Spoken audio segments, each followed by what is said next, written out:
BBC বাংলার television অনুষ্ঠান BBC প্রবাহে আপনাদের সবাইকে স্বাগত জানাচ্ছি। আমি শারমিন রমা। শুরুতেই দেখে নেব আজ কি থাকছে।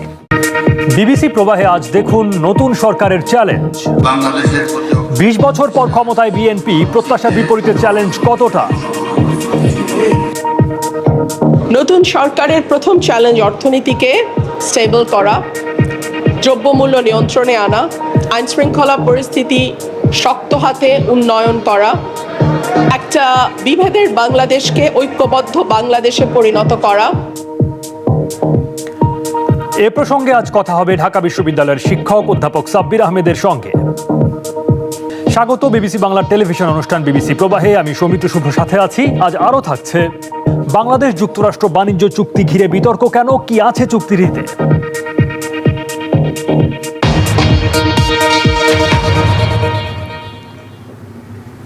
বাংলাদেশে গণঅভ্যুত্থানের পর নির্বাচনে নিরঙ্কুশ সংখ্যাগরিষ্ঠতা নিয়ে সরকার গঠন করল বিএনপি। নতুন সরকারের মন্ত্রী প্রতিমন্ত্রীরা ইতোমধ্যেই নিজ নিজ মন্ত্রণালয়ের দায়িত্ব বুঝে নিয়েছেন। কেমন হলো দীর্ঘ 20 বছর পর ক্ষমতায় ফেরা বিএনপির নতুন মন্ত্রিসভা? নতুন সরকারের কাছে মানুষের প্রত্যাশা এবং সেটি পূরণের চ্যালেঞ্জ কোথায়, জানাচ্ছেন বিবিসির আবুল কালাম আজাদ। সরকারের প্রধানমন্ত্রী পদের কর্তব্য। বাংলাদেশের স্বাধীনতার পর এই প্রথম মন্ত্রিসভার সদস্যরা শপথ নিলেন সংসদ ভবনের সামনে। বিশ্বস্তার সহিত পালন করিব। বঙ্গভবনে শপথের রেওয়াজ ভেঙে যাত্রা শুরু করল 24-এর গণঅভ্যুত্থানের পর প্রথম নির্বাচিত সরকার। বাংলাদেশে 2 দশক পর আবার রাষ্ট্র ক্ষমতায় এলো জাতীয়তাবাদী দল বিএনপি। বিএনপির নেতৃত্বে যে মন্ত্রিসভা গঠিত হলো, তারা শপথ নিলেন এই সংসদ ভবনের দক্ষিণ প্লাজায় খোলা আকাশের নিচে। প্রধানমন্ত্রী তারেক রহমানের নেতৃত্বে এই মন্ত্রিসভায় স্থান পেয়েছেন 25 জন মন্ত্রী এবং 24 জন প্রতিমন্ত্রী। মন্ত্রিসভায় স্থান পাওয়া সদস্যদের অধিকাংশই প্রথমবার মন্ত্রী প্রতিমন্ত্রীর দায়িত্ব পেয়েছেন। প্রতিমন্ত্রীদের 24 জনের সবাই এবারই প্রথম মন্ত্রিসভার সদস্য হলেন, আর মন্ত্রী 25 জনেরও 16 জন এবার প্রথমবার মন্ত্রী হয়েছেন। সব মিলিয়ে বিএনপি সরকারের মন্ত্রিসভায় প্রধানমন্ত্রী সহ 50 জনের মধ্যে 41 জনই এবার প্রথমবার মন্ত্রিসভার সদস্য হয়েছেন। বিএনপি সরকারের প্রধানমন্ত্রীর উপদেষ্টা হিসেবেও নিয়োগ পেয়েছেন 10 জন, যাদের মধ্যে 5 জন মন্ত্রী এবং 5 জন প্রতিমন্ত্রী পদমর্যাদার। সবাইকে দেখলাম, আপনি দেখলেন, সবাই ইয়াং এনার্জেটিক। আমি আশা করি অনেক ভালো কিছু হবে। এখানে নবীন প্রবীণের একটা ভালো সমাহার হয়েছে, অনেক এক্সপিরিয়েন্স আছে, অনেকে নতুন আসছে। সো সবকিছু মিলিয়ে গভর্নমেন্টের হচ্ছে সদুদ্দেশ্য থাকলে, উইল থাকলে আমার মনে হয় সবাই ভালো। দেশ পরিচালনায় নতুন সরকারের সামনে বেশ কিছু চ্যালেঞ্জ রয়েছে বলেও উল্লেখ করছেন নবনির্বাচিত সংসদ সদস্যরা। সরকার দলীয় এমপি মাহবুবউদ্দিন খোকন এবং স্বতন্ত্র এমপি রুমিন ফারহানা বলছিলেন সরকারের সামনে চ্যালেঞ্জ নিয়ে। নতুন সরকারের প্রথম চ্যালেঞ্জ অর্থনীতিকে স্টেবল করা, দ্রব্যমূল্য নিয়ন্ত্রণে আনা, আইন শৃঙ্খলা পরিস্থিতি শক্ত হাতে উন্নয়ন করা, একটা বিভেদের বাংলাদেশকে ঐক্যবদ্ধ বাংলাদেশে পরিণত করা। চ্যালেঞ্জ অনেকগুলো, এবং যখন একটা দল 2/3 মেজরিটি পায়, তখন সেই দল নিজেই নিজের জন্য একটা চ্যালেঞ্জ হয়ে যায়। নতুন সরকারের প্রথম জাতীয় ঐক্য সৃষ্টি করা এবং মব জাস্টিস, আইন শৃঙ্খলা পরিস্থিতি নিয়ন্ত্রণে আনা, এটা প্রথম। তারপর দুর্নীতি বন্ধ করা সর্বক্ষেত্রে। এগুলো প্রাথমিক চ্যালেঞ্জ বলে আমি মনে করি। নতুন মন্ত্রিসভায় বিএনপির বাইরে অন্য দল থেকে নেওয়া হয়েছে নুরুল হক নূর এবং জোনায়েদ সাকি, এই 2 জনকে। নবনিযুক্ত মন্ত্রিসভার সদস্যরা বলছেন সরকারের অগ্রাধিকার হলো আইন শৃঙ্খলার উন্নতি, অর্থনীতিতে গতি আনা। প্রায়োরিটি বিনিয়োগ, এবং বিনিয়োগের জন্য যত ধরনের কস্ট অফ ডুইং বিজনেস কমাতে হবে, is of doing business improve করতে হবে এবং পরিবেশ সৃষ্টি করতে হবে। একটা পজিটিভ দেশ হিসেবে তুলে ধরতে অনেক কাজ আছে। আমাদের ডেভেলপমেন্ট হয়েছে, কিন্তু আরও ডেভেলপমেন্ট প্রয়োজন। আমাদের অর্থনীতি ঠিক করতে হবে, আমাদের শিক্ষা স্বাস্থ্য ব্যবস্থা ঠিক করতে হবে। আমাদের মূল কাজ কৃষককে প্রোটেক্ট করা, উৎপাদনকে সিকিউর করা। সকল নাগরিকের, সে যে পরিচয়ই হোক না কেন, ধর্ম, জাতি কিংবা নারী পুরুষ লিঙ্গীয় পরিচয়ে, এটা প্রত্যেকেরই যে অধিকার এবং মর্যাদা, সেটার মধ্যে দিয়ে একটা অন্তর্ভুক্তিমূলক বাংলাদেশ তৈরি করা। আমার প্রায়োরিটি হবে কি, আমি যখন পার্বত্য বিষয়ক মন্ত্রণালয়, পার্বত্য সাম্প্রদায়িক সম্পৃক্ত টপ প্রায়োরিটি, সেই সম্পৃক্তির উপর নির্ভর করে সব কিছু। নবগঠিত সরকারের সামনে অর্থনীতি, ব্যবসা, বিনিয়োগের চ্যালেঞ্জের বিষয়টি সবাই স্বীকার করছেন। নতুন সরকারের কাছে প্রত্যাশা কি বলছিলেন ব্যবসায়ী নেতারা। ব্যবসায়ীরা অনেকগুলো অসুবিধার মধ্যে করতেছে। এটা যদি রিমুভ করা না যায়, এটা যদি অ্যাড্রেস করা না যায়, তাহলে আপনার ব্যবসা বাড়বে না, জিডিপি বাড়বে না, আপনার দেশে ইনভেস্টমেন্ট আসবে না। অনেক অভিজ্ঞ মন্ত্রী আছেন এবং অনেক নতুন দায়িত্ব নিয়েছেন। আমার বিশ্বাস সবার অভিজ্ঞতা যারা নাই তারাও অভিজ্ঞতা অর্জন করবেন এবং আমি সব কিছু আমি আমাকে প্রাধান্য দিব যে সব কিছু তারা যেন আলোচনা করে সিদ্ধান্ত গ্রহণ করেন, এককভাবে যেন সিদ্ধান্ত গ্রহণ না করেন, তাহলে ভুলের হওয়ার সম্ভাবনাটা কম থাকবে।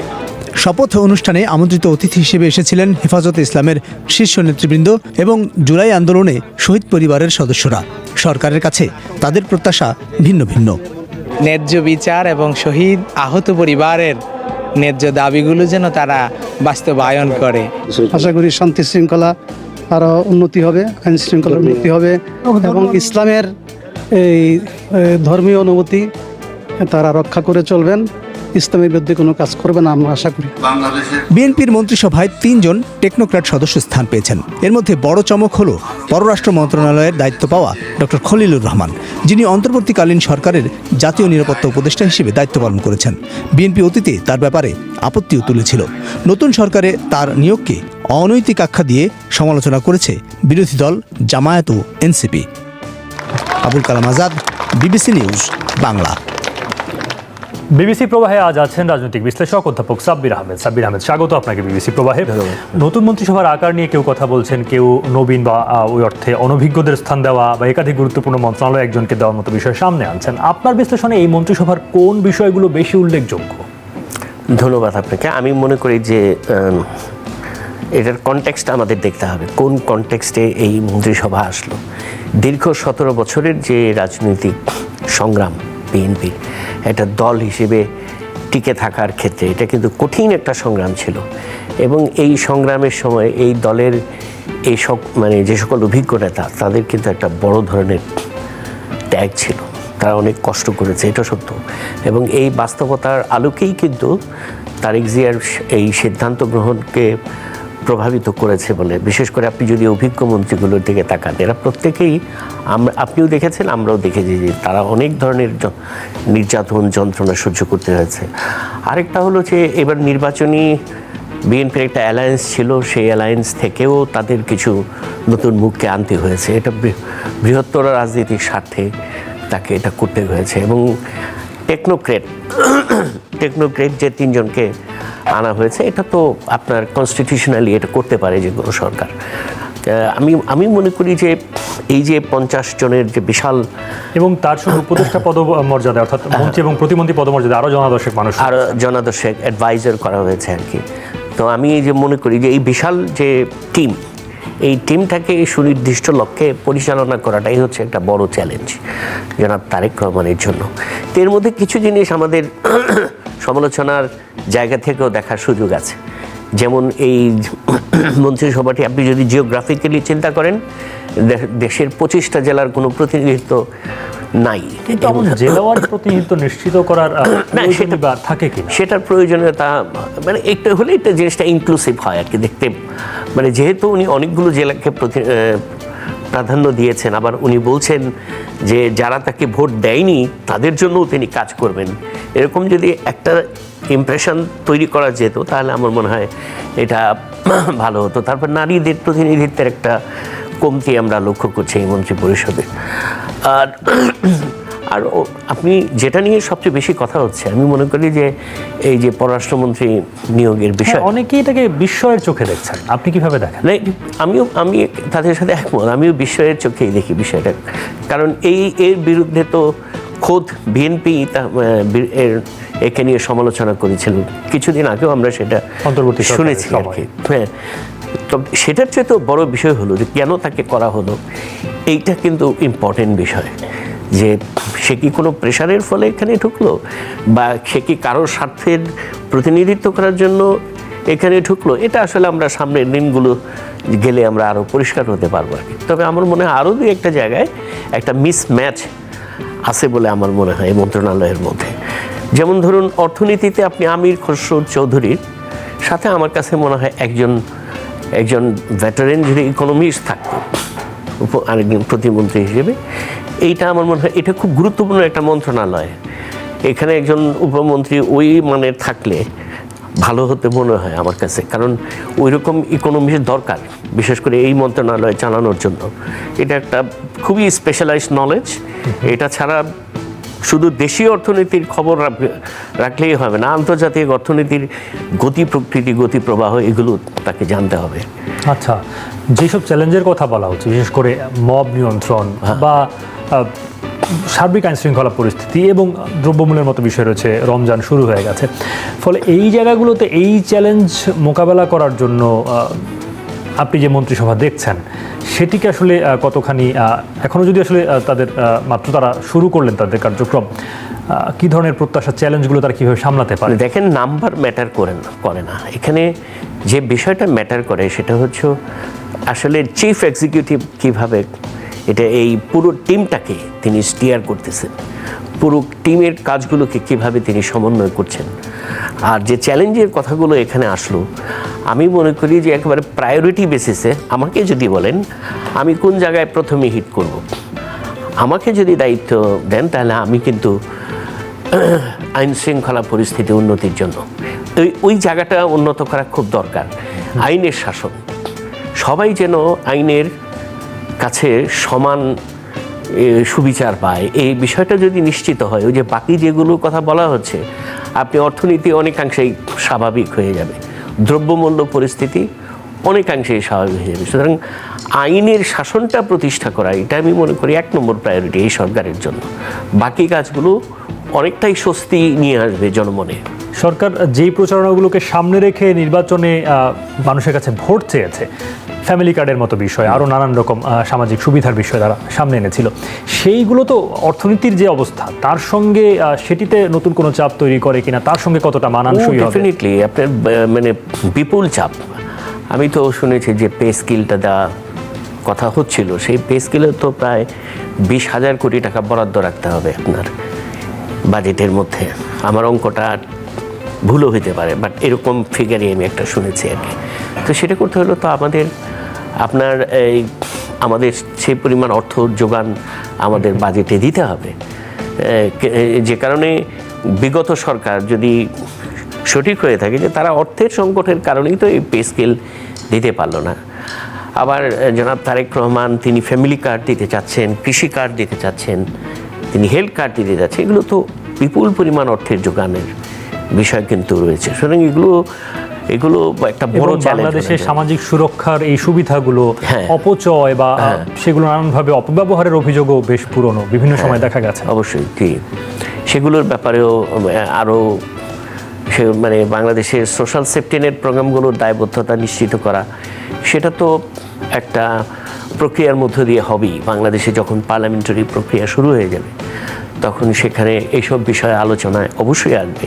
আমি নিশ্চিত যে এবার একটা ভালো পার্লামেন্টারি কালচার হয়তো আমরা দেখতে পারব। মার্কিন যুক্তরাষ্ট্রের সঙ্গে সম্প্রতি একটি বাণিজ্য চুক্তি সই করেছে বাংলাদেশ। অংশীজনদের সবার সঙ্গে আলোচনা ছাড়াই অন্তর্বর্তী সরকার তাদের মেয়াদ শেষ হওয়ার মাত্র কয়েকদিন আগে গুরুত্বপূর্ণ এমন একটি চুক্তি স্বাক্ষর করায় নানান সমালোচনা হচ্ছে। চুক্তিটির শর্তগুলো প্রকাশ করা হয়নি, ফলে সেখানে দেশের স্বার্থ কতটা রক্ষিত হয়েছে সেই প্রশ্নও উঠছে। কিন্তু চুক্তিতে ঠিক কি আছে, খোঁজ নিয়ে জানার চেষ্টা করেছেন বিবিসির তাফসির বাবু। বাংলাদেশে এখন নতুন সরকার গঠিত হয়েছে, কিন্তু এই সরকার ক্ষমতা নেওয়ার কয়েকদিন আগেই অন্তর্বর্তীকালীন সরকার আমেরিকার সঙ্গে একটি গুরুত্বপূর্ণ চুক্তি করেছে। অন্তর্বর্তীকালীন সরকারের শেষ সময়ে এসে অ্যাগ্রিমেন্ট অন রেসিপ্রোকাল ট্রেড নামে এই চুক্তি নিয়ে নানা সমালোচনা দেখা যাচ্ছে। প্রশ্ন হচ্ছে, এই চুক্তি আসলে কার পক্ষে গেল, বাংলাদেশ নাকি আমেরিকা?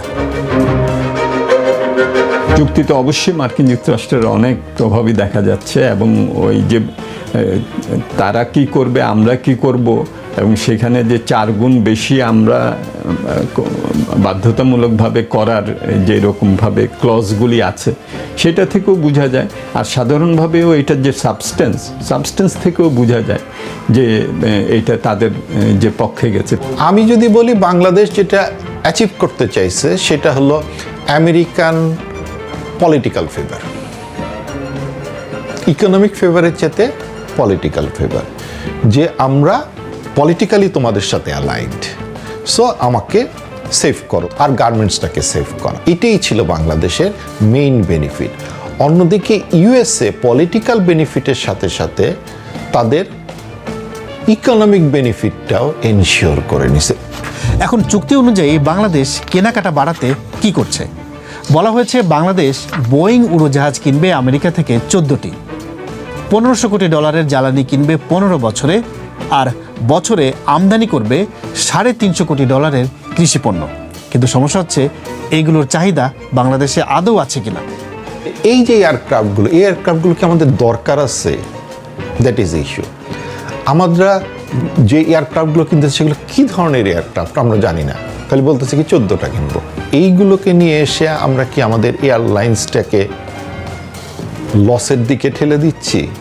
এইগুলো একবারে কংক্রিট নাম্বার দিয়ে এখানে বলা হয়েছে এবং পরবর্তীতে বাংলাদেশের পক্ষ থেকে এগুলো থেকে পেছানো, এটা কিন্তু একটা খুবই দুষ্কর হবে আর কি। এবং তখন পেছাতে গেলেই বলবে যে আমরা তাহলে আবার রেসিপ্রোকাল ট্যারিফ আমরা যেটা প্রথমে করেছিলাম 37% আমরা সেখানে নিয়ে যাব।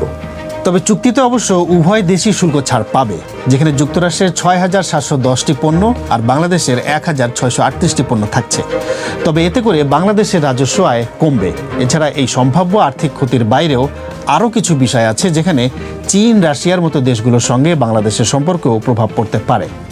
যেমন চুক্তির শেষাংশে বলা হয়েছে যুক্তরাষ্ট্র থেকে সামরিক সরঞ্জামের ক্রয় বাড়ানোর কথা, বিপরীতে নির্দিষ্ট কিছু দেশ থেকে কেনাকাটা সীমিত করার কথা, যদিও কোনো দেশের নাম উল্লেখ করা হয়নি। এছাড়া চতুর্থ সেকশনে বলা হয়েছে যুক্তরাষ্ট্রের সঙ্গে স্বার্থের সংঘাত আছে এমন দেশ থেকে পারমাণবিক রিঅ্যাক্টর, ফুয়েল রড অথবা সমৃদ্ধ ইউরেনিয়াম বাংলাদেশ কিনবে না। ডিফেন্সে বাংলাদেশ আর কতটুকুই বা কিনবে? কিন্তু আমাদের ডিফেন্স যখন ওদের সিস্টেমের সঙ্গে ইন্টিগ্রেট হয়ে গেল, তখন আমাদের ডিফেন্স স্ট্র্যাটেজি তো ওদের স্ট্র্যাটেজির বাইরে যেতে পারবে না।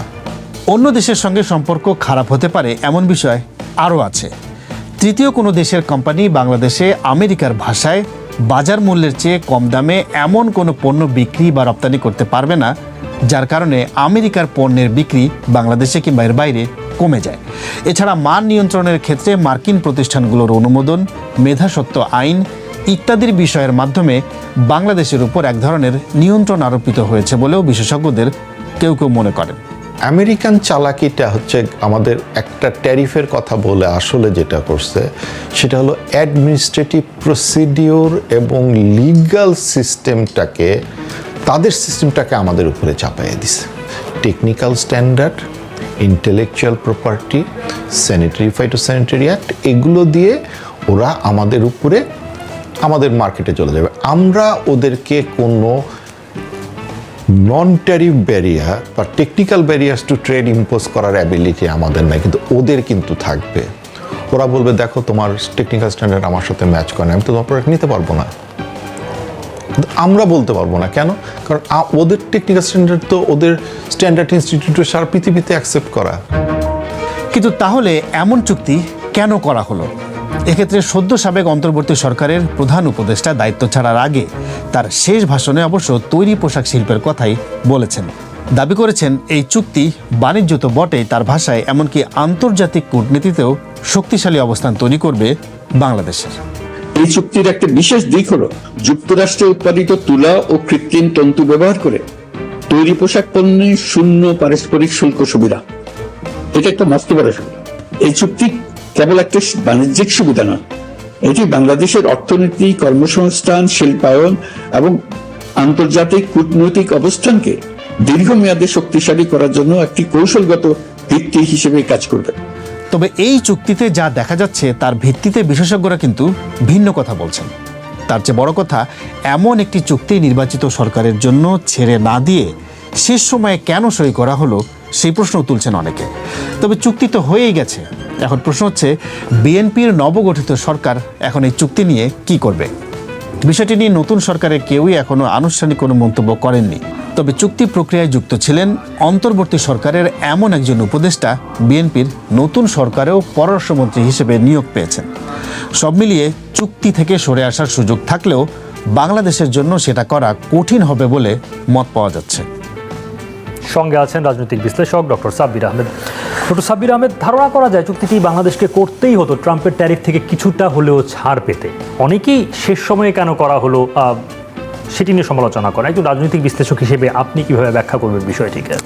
দেখুন, আমাদের দেশের একজন বিশিষ্ট অর্থনীতিবিদ অধ্যাপক আনুম মোহাম্মদ বাংলাদেশ রাষ্ট্র সম্পর্কে বলেছেন যে বাংলাদেশ রাষ্ট্রের প্রবণতাটা হচ্ছে রাষ্ট্র আছে একদিকে, আরেকদিকে রাষ্ট্র নাই। এই যে প্রবণতা আর কি, অর্থাৎ বাংলাদেশ নামক একটা রাষ্ট্র আছে একটা নির্দিষ্ট ভৌগোলিক সীমানার মধ্যে, কিন্তু তার যে সার্বভৌমত্ব মানে হচ্ছে তার স্বাধীনভাবে চলার বা স্বাধীনভাবে সিদ্ধান্ত নেওয়ার ক্ষমতার জায়গাতে সে রাষ্ট্র নাই আসলে। সুতরাং তাকে অন্যের কথাই চলতে হয় আর কি। তো যাই হোক, এখানে আপনি তো ইতিমধ্যে বলেছেনও যে এখানে এই চুক্তিটা নিয়ে এত আলোচনার প্রধান কারণ হচ্ছে এই চুক্তির মধ্যে একটা নন ডিসক্লোজার অ্যাক্টের একটা বিষয় আছে। মানে চুক্তিটা এখনই প্রকাশ না করার শর্তেই চুক্তিটা করা হয়েছে, যে এর মধ্য দিয়ে বাংলাদেশ কী সুবিধা পাবে এগুলো তো আলোচনা হইল, কিন্তু যে জিনিসটা খুবই মানে গুরুত্বপূর্ণ সেটা হচ্ছে যে এটার মধ্য দিয়ে যে ঢাকা বিশ্ববিদ্যালয়ের আমাদের শিক্ষক তিনি যেটা বললেন যে বাংলাদেশ এটার মধ্য দিয়ে একটা ইন্টারন্যাশনাল পলিটিক্যাল ফেভার হয়তো চেয়েছে আর কি, বা যেটা নিয়ে শোনা যাচ্ছিল যে দীর্ঘদিন ধরে বিএনপির সাথে আমেরিকার একটা সম্পর্কের টানাপোড়েন চলতেছিল, তো এটা হয়তো একটা সুযোগ করে দিল বিএনপিকে। নতুন সরকারের জন্য এটি কি পরিস্থিতি তৈরি করতে পারে? এটা একদিকে অবশ্যই চ্যালেঞ্জ, যে চুক্তির বাস্তবায়নের দিকে গেলে এটা নতুন সরকারের জন্য একটা বিশাল বার্ডেন, বাট আমি জানি না তারা পরিস্থিতিকে কীভাবে ট্যাকেল দিবে। যেটা শুনলাম যে এই চুক্তির থেকে ফিরে আসাটাও অনেক কঠিন হবে বাংলাদেশের জন্য। তো হয়তো বাংলাদেশ আমাদের এই 5ই আগস্টের পরে 24-এর বাংলাদেশের ফরেন পলিসির যেভাবে একটা বিপর্যয়ের মধ্য দিয়ে যাচ্ছিল, হয়তো ওইটার থেকে উত্তরণ ঘটানোর জন্য বাংলাদেশ এই আমেরিকান লাইনের দিকে ঝুঁকে পড়লো এই চুক্তির মধ্য দিয়ে আর কি। যুক্তরাষ্ট্রের সঙ্গে এই চুক্তি বাংলাদেশের সঙ্গে অন্য দেশগুলোর যে কূটনৈতিক সম্পর্ক, সেক্ষেত্রে কী ধরনের প্রভাব ফেলতে পারে, বা সেক্ষেত্রে ভারসাম্য রক্ষা করার জন্য বাংলাদেশ কোনো চ্যালেঞ্জের মুখে পড়বে কিনা? হ্যাঁ, একটা তো চ্যালেঞ্জের মুখে পড়ার সম্ভাবনা তো অবশ্যই আছে, কারণ এই চুক্তির একটা জায়গায় বলা হয়েছে যে মানে বাংলাদেশ যদি মার্কিন যুক্তরাষ্ট্র অন্য কোনো থার্ড কান্ট্রির থেকে যখন কিছু কিনতে যাবে, তখন এটা তাকে মার্কেট প্রাইসে, ইন্টারন্যাশনাল মার্কেট প্রাইসে এটা তাকে কিনতে হবে। এটার উদ্দেশ্য হচ্ছে যে যেসব দেশে মার্কেট ইকোনমি ফুল ফ্লেজের চালু নাই, ওইসব দেশ থেকে আপনি পণ্য কিনতে পারবেন না ওইভাবে আর কি, ডিসকারেজ করা হচ্ছে আপনাকে। বরং যেহেতু আমেরিকা হলো ফ্রি মার্কেট ইকোনমির জায়গা, সেখান থেকে আপনি পণ্য কিনবেন। সো এইটা যখন আপনি করতে যাবেন, তখন স্বাভাবিকভাবেই এই দেশগুলোর সাথে আপনার সম্পর্ক যে এই সম্পর্কের ক্ষেত্রে একটা নেতিবাচক প্রভাব পড়ার সম্ভাবনা থাকবে। বিশেষ করে এখানে চীন এবং রাশিয়ার বিষয়ে ইঙ্গিত করা হয়েছে বলে আমি মনে করি আর কি। সুতরাং এইখানে বাংলাদেশকে অবশ্যই এই চুক্তিটা যখন এই সরকার উচিত হবে এটাকে রিভিউ করা এবং এটাকে আমি বলছি না যে চুক্তিটা এই মুহূর্তে বাতিল করা, বরং এখানে কিভাবে একটা ভারসাম্যতা আনা যায় এই তার বড় বড় স্টেক হোল্ডারদের সাথে সম্পর্ক বিন্যাস। আপনি যে চীন এবং রাশিয়ার কথা বলছিলেন, চুক্তিতে আলাদা করে কোনো দেশের নাম উল্লেখ করা নেই, কিন্তু যেমন পারমাণবিক রিয়েক্টরের কথা বলা আছে। বাংলাদেশ ইতোমধ্যেই একটা বিদ্যুৎ কেন্দ্রের জন্য রাশিয়ার সঙ্গে বাংলাদেশ সেখানে একটা সম্পর্কের মধ্যে আছে, ফলে এই জায়গাগুলোতে তো এটির প্রভাব পড়ার কথা। না, ডেফিনেটলি প্রভাব তো পড়বেই, তো কোনো সন্দেহ নাই। আচ্ছা, এখন তারেক রহমানকে ডোনাল্ড ট্রাম্প অভিনন্দন জানিয়ে একটি চিঠি পাঠিয়েছেন। সেখানে তিনি এই বাণিজ্য চুক্তির পাশাপাশি, যেহেতু এটি ইতিমধ্যে স্বাক্ষরিত হয়েছে, প্রতিরক্ষা চুক্তি করার আহ্বান জানিয়েছেন তারেক রহমানের প্রতি। এর প্রেক্ষাপট এবং বাস্তবতা কি? প্রতিরক্ষা খাতে যুক্তরাষ্ট্রের সঙ্গে বাংলাদেশের সেই চুক্তি, তার সক্ষমতা এবং তার প্রয়োজনীয়তা কিভাবে দেখেন? না, আমি তো মনে করি যে চুক্তির মধ্যেই প্রতিরক্ষার চুক্তির দিকে যাচ্ছে একটা অংশ। এই চুক্তির মধ্যে এই যে বোয়িং কেনা বা ডিফেন্স ইকুইপমেন্ট কেনার বিষয়ে তো বলা আছে এই চুক্তিতে, তো এটা হয়তো একটা আলাদা চুক্তি হইতে হবে, ডিফেন্স এগ্রিমেন্ট হয়তো সামনে হয়তো আসতে পারে। তো আমরা তো দেখতে পাচ্ছি যে এই আপনার ইয়েতে কি বলে আপনার ট্রাম্প প্রশাসন মূলত আমেরিকা মানে সারা দুনিয়াতেই তো সে এখন বিশেষ করে যে লবিটার মাধ্যমে সে ক্ষমতায় এসছে, সেই আর্মস লবি, তারা তো চাচ্ছে ট্রাম্পকে দিয়ে সারা দুনিয়ায় সামরিক যে বাণিজ্য সেটি বাড়ানোর জন্য চেষ্টা আছে বলে সেটা তো প্রায় সব দেশের সাথেই তার ছাপ আপনি এখানেও দেখতে পাচ্ছেন বলছেন সাব্বির আহমেদ। বাংলাদেশে এখন নতুন সরকার গঠিত হয়েছে, কিন্তু এই সরকার ক্ষমতা নেওয়ার কয়েকদিন আগেই অন্তর্বর্তীকালীন সরকার আমেরিকার সঙ্গে একটি গুরুত্বপূর্ণ চুক্তি করেছে। অন্তর্বর্তীকালীন সরকারের শেষ সময়ে এসে অ্যাগ্রিমেন্ট অন রেসিপ্রোকাল ট্রেড নামে এই চুক্তি নিয়ে নানা সমালোচনা দেখা যাচ্ছে। প্রশ্ন হচ্ছে, এই চুক্তি আসলে কার পক্ষে গেল, বাংলাদেশ নাকি আমেরিকা? চুক্তিতে অবশ্যই মার্কিন যুক্তরাষ্ট্রের অনেক প্রভাবই দেখা যাচ্ছে, এবং ওই যে তারা কি করবে আমরা কি করব, এবং সেখানে যে 4 গুণ বেশি আমরা বাধ্যতামূলকভাবে করার যে রকমভাবে ক্লজগুলি আছে সেটা থেকেও বোঝা যায়। আর সাধারণভাবেও এটার যে সাবস্টেন্স থেকেও বোঝা যায় যে এটা তাদের যে পক্ষে গেছে। আমি যদি বলি বাংলাদেশ যেটা অ্যাচিভ করতে চাইছে সেটা হলো আমেরিকান পলিটিক্যাল ফেভার, ইকোনমিক ফেভারের চেয়ে পলিটিক্যাল ফেভার, যে আমরা পলিটিক্যালি তোমাদের সাথে অ্যালাইন্ড, সো আমাকে সেভ করো আর গার্মেন্টসটাকে সেভ করো, এটাই ছিল বাংলাদেশের মেইন বেনিফিট। অন্যদিকে ইউএসএ পলিটিক্যাল বেনিফিটের সাথে সাথে তাদের ইকোনমিক বেনিফিটটাও এনশিওর করে নিছে। এই যে চুক্তি, বাংলাদেশকে এটা কেন করতে হলো? একটা সহজ হিসাব দেই। আমেরিকা বছরে বাংলাদেশ থেকে কেনে $600 কোটি পণ্য, বিপরীতে বাংলাদেশ আমেরিকা থেকে কেনে $200 কোটি পণ্য, অর্থাৎ আমেরিকা $400 কোটি পণ্য বাংলাদেশ থেকে বেশি কেনে। ফলে দেশটি এখন বলছে বাংলাদেশকেও কেনাকাটা বাড়াতে হবে। তারা শাস্তিমূলক শুল্ক আরোপ করেছে। আর এই সব কিছু নিয়ে একটা সমাধানে আসতেই দুই দেশের চুক্তি। এভাবে চাপ দিয়ে আমেরিকা 100টিরও বেশি দেশের সঙ্গে চুক্তিতে গিয়েছে বা যাচ্ছে। এখন চুক্তি অনুযায়ী বাংলাদেশ কেনাকাটা বাড়াতে কি করছে? বলা হয়েছে বাংলাদেশ বোয়িং উড়োজাহাজ কিনবে আমেরিকা থেকে 14টি, $1500 কোটি জ্বালানি কিনবে 15 বছরে, আর বছরে আমদানি করবে $350 কোটি কৃষিপণ্য। কিন্তু সমস্যা হচ্ছে, এইগুলোর চাহিদা বাংলাদেশে আদৌ আছে কিনা। এই যে এয়ারক্রাফটগুলো কি আমাদের দরকার আছে, দ্যাট ইজ ইস্যু। আমরা যে এয়ারক্রাফটগুলো কিনতেছি সেগুলো কী ধরনের এয়ারক্রাফট আমরা জানি না, খালি বলতেছি কি 14টা কিনবো। এইগুলোকে নিয়ে এসে আমরা কি আমাদের এয়ারলাইন্সটাকে লসের দিকে ঠেলে দিচ্ছি? এইগুলো একবারে কংক্রিট নাম্বার দিয়ে এখানে বলা হয়েছে, এবং পরবর্তীতে বাংলাদেশের পক্ষ থেকে এগুলো থেকে পেছানো, এটা কিন্তু একটা খুবই দুষ্কর হবে আর কি। এবং তখন পেছাতে গেলেই বলবে যে আমরা তাহলে আবার রেসিপ্রোকাল ট্যারিফ আমরা যেটা প্রথমে করেছিলাম 37% আমরা সেখানে নিয়ে যাব। তবে চুক্তিতে অবশ্য উভয় দেশই শুল্ক ছাড় পাবে, যেখানে যুক্তরাষ্ট্রের 6,710টি পণ্য আর বাংলাদেশের 1,638টি পণ্য থাকছে। তবে এতে করে বাংলাদেশের রাজস্ব আয় কমবে। এছাড়া এই সম্ভাব্য আর্থিক ক্ষতির বাইরেও আরও কিছু বিষয় আছে, যেখানে চীন, রাশিয়ার মতো দেশগুলোর সঙ্গে বাংলাদেশের সম্পর্কেও প্রভাব পড়তে পারে। যেমন চুক্তির শেষাংশে বলা হয়েছে যুক্তরাষ্ট্র থেকে সামরিক সরঞ্জামের ক্রয় বাড়ানোর কথা, বিপরীতে নির্দিষ্ট কিছু দেশ থেকে কেনাকাটা সীমিত করার কথা, যদিও কোনো দেশের নাম উল্লেখ করা হয়নি।